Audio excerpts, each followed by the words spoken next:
to Flashback. Today we're going to be having a look at issue number 9 of our Star Trek Starship collection. It obviously is the Defiant.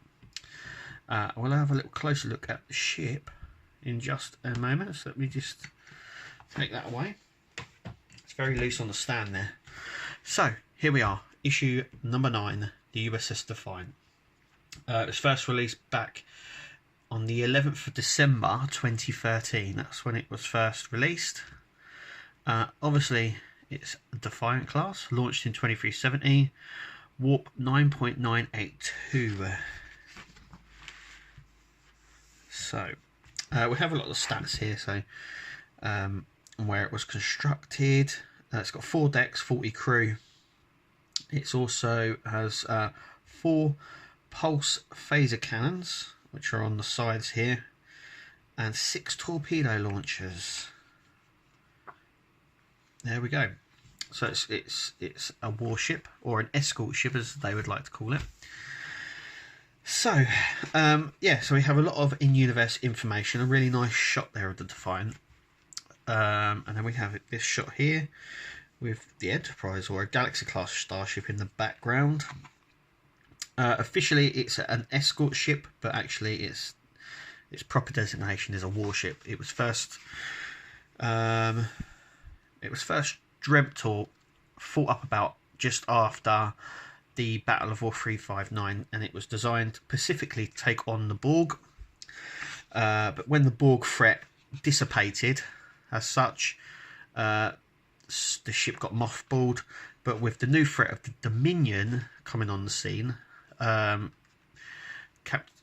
Sisko basically asked Starfleet if he could have the ship, and the rest is sort of history, really. So it's a very, very compact. It's still got a shuttle bay. This is a shuttle. We've got, in fact, it had, I do believe it had 2 shuttles, 2 versions of the shuttle. This was one of them. The other one was a sort of more of a flatter shape.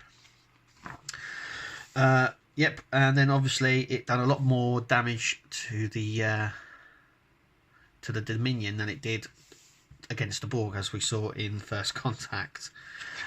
Sadly, it was destroyed by the Breen, but the USS San Paulo, which was a sort of a sister ship to the Defiant, was renamed the Defiant in her honour. So here we have some really nice some shots here. So we have back, front, side, back and top.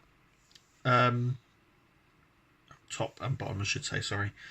So we can see here where the phasers come out, the phase cannons here. I mean, it's a compact ship. It's heavily armoured, and when it first appeared, I fell in love with the ship straight away. I think most people did. It was awesome. And then we come on to the designing. So originally, the Defiant was just going to be a beefed up runabout, as it says just here. So that was the original idea about it, and these are some of the beefed up ideas. Then the idea was obviously dropped to have a more of a ship sort of status. I love this design.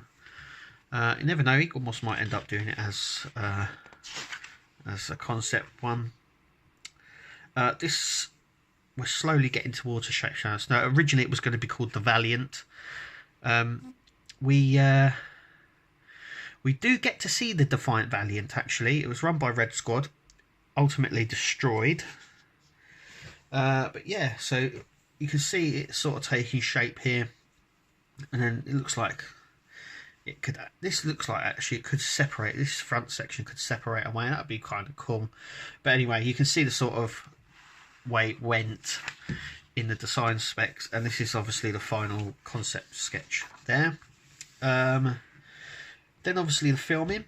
So towards the end of the Deep Space Nine season, it was CGI'd, but before that it was obviously a model, highly detailed.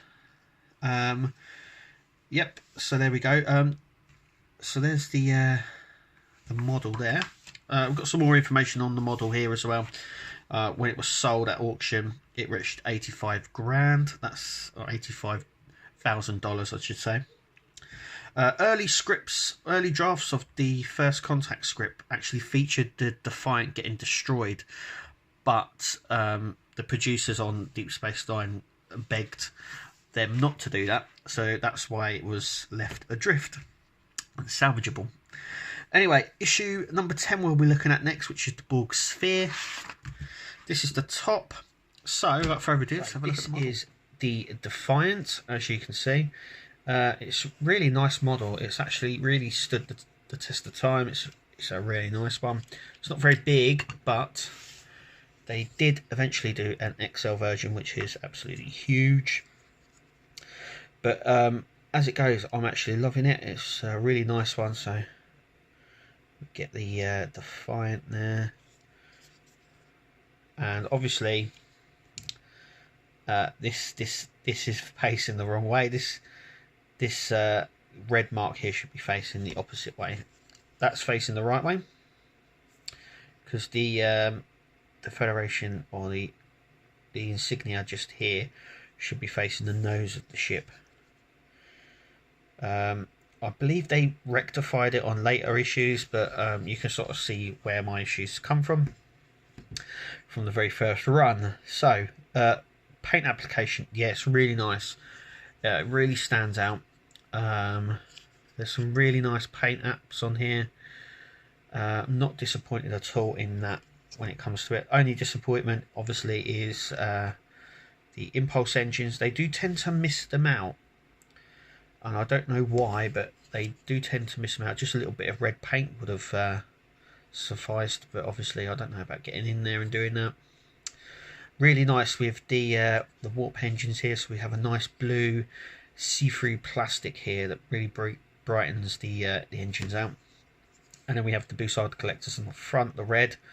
They're really nice as well, though they're not moulded. They're supposed to have little lines across them, but I think getting into that scale would be a bit difficult. And then we have the deflector dish, which is just painted blue. There it is. There's no grid marks on there as well, but like I said, with the size of it, getting really good detail. I mean, the details there are really nice. There is detail on it, but getting it at this size can become challenging. The top section, so this whole top section, you can see this bottom section here where it joins, and the nacelles and the front are all plastic, but the actual top, this whole top section here, is die cast. You can actually tell as well because of the moulding process, especially back here. You can sort of tell that it's metal, because obviously metal die cast is a lot harder to mould than plastic, so they can get a lot more detail with the plastic than they can with the die cast. But in saying that, it's really nice. It's not too heavy and it's not too light. You can tell that there's die cast in it, but not a lot. But yeah, I mean, look at the detail. It's really, really nice, really up close. We've got all the got the registry here, Defiant. Underneath, obviously the registry on the nacelles there. Red both ways. The only downside is obviously this side here. It should be facing the front, not the back. Like I said, I do believe in later issues that is sorted, but I'm not entirely sure, but I believe it is. But yeah, I mean, this is the test of time, how old it is as well. And it's a really nice ship. It sits in there really well. It just sits there. I mean, it's not too much. But yeah, I'm liking it, loving it. And that was issue number 9. Thank you for joining us here at Flashback, and we'll catch you at the next one.